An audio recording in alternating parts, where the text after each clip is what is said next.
Huo muda wenyewe dakika 15 ulikuwa mchache sana kuongeza. Ilitakiwa kabisa pale yani kibao kionyesha dakika 25 zinaongezwa. Ili mradi kuleta yani kuwakomesha Waarabu yani Waarabu chwala ambao wameshaingia katika nchi yetu hii hapa hii. Kwa yani wanavyocheza na Simba kuwa namna hiyo. Kwa sababu kuja kuangalia huyu anazungumzia kama dakika 6 kipindi cha kwanza yani zimeongezwa nyingi. Hajamuona ile golikipa alikuwa anafanya namna gani. Golikipa kabla hajapata kadi ya njano dakika ya na kipindi cha kwanza mwamuzi alishaenda kumuonya kwa sababu alikuwa yani mpira wa wale hawa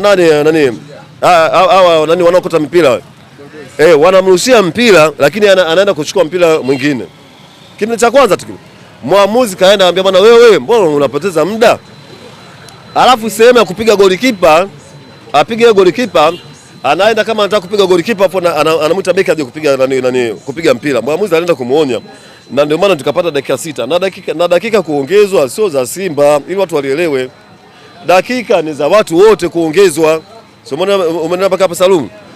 Ukija kuangalia kipindi cha pili ndio kabisa kipindi cha pili kama wanavyokuja Waarabu yani nchi yetu. Huwa watu wanacheza dakika 70. Kipindi cha pili yule golikipa alipopata kadi ya njano. Alipata kadi ya njano. Alilala kama dakika 5. Baadaye tena akaja kulala tena. Alipolala katumia kali zaidi hata dakika 10. Mpaka madokta wameingia pale, wamemdani pale ndani ya dakika 10 pale. Mzee Mwaipaya, tukiangalia mechi ya Mashujaa walipata goli lao kupitia kwa Jafar Kibaya akiwa kapiga shuti la umbali mrefu. Na magoli haya yamekuwa akimtatiza sana Musa Pinpin Kamara. Tumeshuhudia hata mechi na Coast Union aliweza kufungwa goli kama hilo, na mechi nyingine sikumbuki mechi gani, lakini goli kama hilo aliweza kufungwa. Musa Pinpin Kamara kwenye magoli kama haya anakuwa ni dhaifu sana.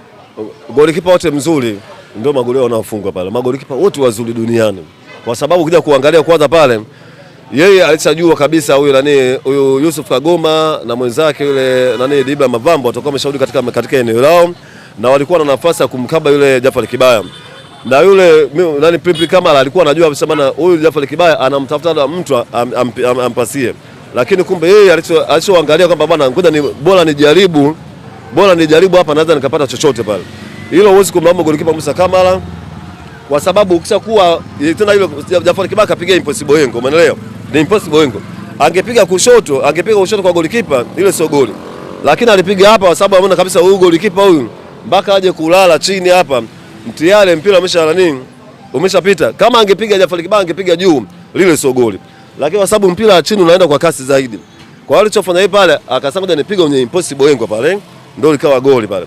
Hauwezi kumlaumu Musa Kamara kwa sababu magoli ya namna hiyo wanafungwa magolikipa wengi zaidi wazuri, umeelewa? Ndio magoli yao kufungwa wale pale. Unaweza kuja yani kwa